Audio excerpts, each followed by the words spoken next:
Il a réussi à sortir son couteau. Il a commencé à me planter à plusieurs reprises. Il était persévérant en fait, il voulait finir le travail. À partir de là, je me suis dit, tu vas mourir, là, fais quelque chose.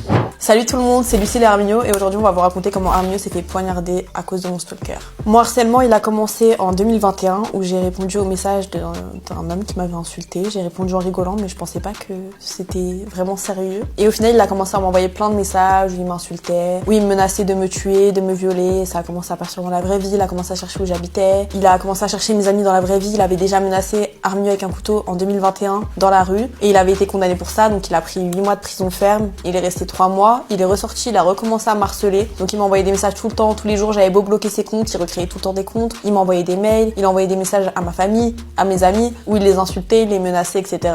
Et du coup, il a pris 1 an ferme. Et ensuite, maintenant, il est ressorti, il a recommencé, il a essayé de rentrer chez mes parents. Et du coup, un jour, il est venu chez moi, directement. Donc ce jour-là, j'étais avec mon ami chez moi, pas Arminio, un autre ami. Et il devait partir pour les fêtes de Noël. Donc il prend son Uber et il m'envoie un message en me disant oui, un livreur Uber Eats qui m'a dit qu'il avait une commande pour toi, sauf qu'on venait juste de manger. Et le livreur, il avait rien dans la main. Il avait juste une bouteille d'alcool. Donc il l'a trouvé bizarre et il m'a envoyé ce message. Et je lui ai demandé du coup de me faire une description de la personne. Et il me fait une description que je pense reconnaître.